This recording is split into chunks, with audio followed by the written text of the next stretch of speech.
Welcome to TechWire, a conversation about California, technology, and policy. My name is Christina Gagnier, and today I'm joined by Sunne Wright McPeak, the President and CEO of the California Emerging Technology Fund. Sunne, thank you for joining me. Thank you, Christina.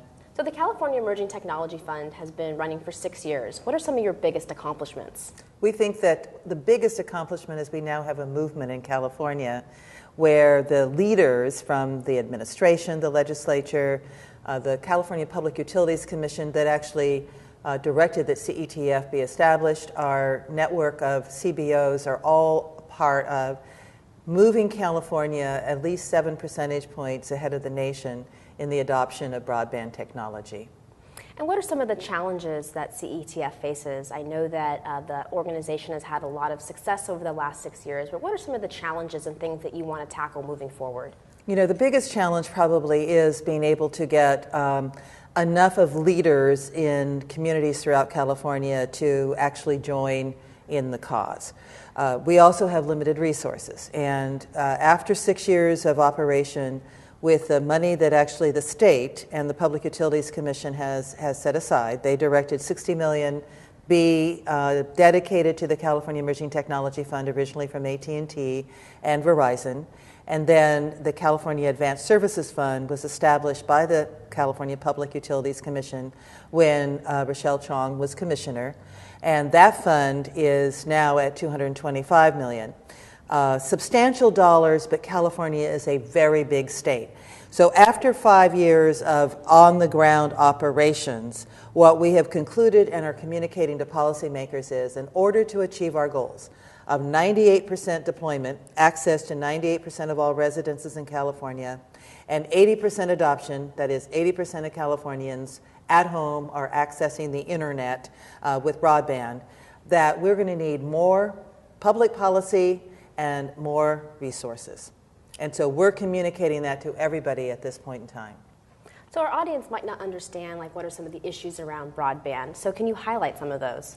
For all of us who have been introduced to the technology and adopted, and you are younger than I am, and so you are you really are the expert in how the technology is being used today by Californians.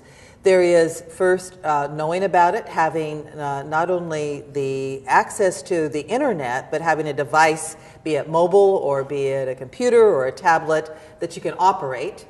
For those who are lower income, it is having a subscription offer that is affordable to them, as well as the introduction to digital literacy, how to actually use the device and to use the technology to better their lives, how to get healthcare information, how to get education information, how to be able to do your homework, how to find a better job.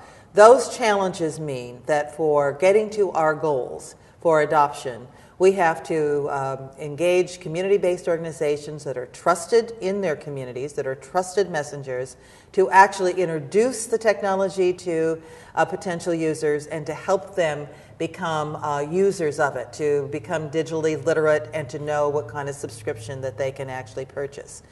If we're talking about trying to get broadband throughout California, where it did not exist in 2007, was a territory of 44,000 square miles, the size of the state of Kentucky inside California. So it was very visionary for the PUC to establish the California Advanced Services Fund. As we talk today, the state legislature is considering legislation to augment, extend, and actually provide more flexibility to the California Advanced Services Fund, because with our experience, we've found how much more we need to do now to achieve our goals.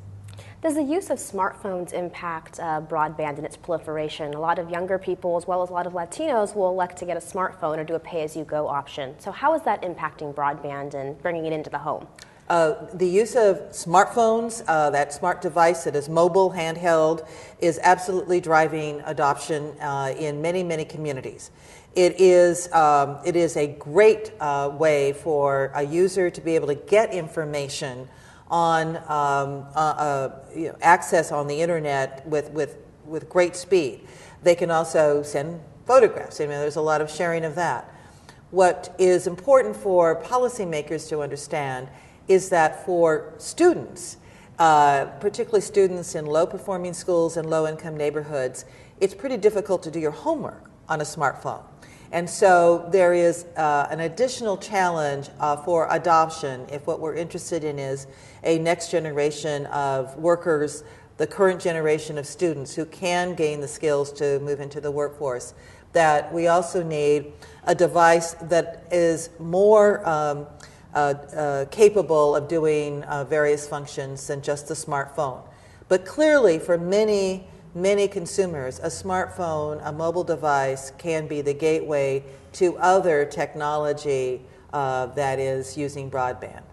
So segueing from talking about mobility and mobile options is smart housing, and I know CETF is sort of leading the way on initiatives around smart housing. Can you tell us what smart housing is and what CETF is doing about it? We use the term smart housing to mean that the housing is actually wired for broadband, and that people in the homes can access that technology or that infrastructure with some device, a computer or the smartphone, etc. And we have been working on this for literally 5 years. And it takes a while before policymakers realize this is an opportunity. We are particularly concerned that the publicly supported and subsidized housing in California that is available to the lowest income residents, which easily is somewhere between 200,000 and 250,000 units that today have no broadband access. We are particularly concerned that we make a commitment in California to get all of those affordable units connected. People who are low income are probably even more able to transform their lives if they have the technology at their fingertips at home. Their kids can do their homework. They can take a course to improve their skills and get a better job. If they get a better job, they can actually find maybe a used car if they need to drive to get to their job. If we did not have and do not get that technology to these residents, then for them it is, they take 2 or 3 buses to have to get to a used car lot or to get to a community college to take a course. So that is what we have been advocating for literally since the beginning of the California Emerging Technology Fund adopted a strategic action plan. We have communicated to U.S. Department of Housing and Urban Development, and today, fortunately in California, Chairman Steve Bradford of the Assembly Committee on Utilities and Commerce has now authored a bill, has held hearings, and I think we're on the move to actually accomplish that outcome. Well, with smart housing leads to a question about gigabit cities, and the Federal Communications Commission wants each state to have a gigabit city. The White House is also trying to spur this technology to come to various areas of California. Is that realistic? Are we going to get there by 2015? We will get to and need to get to the gigabit cities and the gigabit counties and the gigabit communities within the cities and counties. Today, the access is so varied across California where we think it's great if we have 6 megabits. So getting to a gigabit is going to be a stretch. However, it's a vision that we applaud and that we want to pursue. We need to recognize that our rural and remote communities, tribal lands, and our poorest communities are a long ways from being a gigabit. If we make that, however, our goal in California, it is a great platform to propel California back into a global leadership position and to empower all Californians to participate in that digital economy. So CETF has had a lot of accomplishments over the last 6 years, but with that we still have a long way to go in California with broadband. What is the biggest disappointment you have, and what is the plan to tackle that maybe in the next several years? I think my biggest disappointment is that it has taken longer to recognize the accomplishment of setting a goal and driving towards that and the performance of our partners, our organization. We run with a very lean administration structure. Our support expenditures are judged by independent audits at 5%. That is a very lean organization with a high return for anybody who wants to invest in closing the digital divide. We think that's beginning to get recognized, but it's taken too long. So if we just now step back and realize what we've done in California, the California Emerging Technology Fund was the first investor, if you will. We put up the match money for the California telehealth network. Today, that's the model across the country. We were the first state to adopt digital literacy as a policy of the state of California. The California Technology Agency has a plan on digital literacy. You've been very involved in pushing an application called, developing it and getting it out, called Job Scout. That's cutting edge. In California, we have done a tremendous amount of work in actually developing a program that is a framework for low-performing schools to integrate technology into the teaching and learning called School to Home.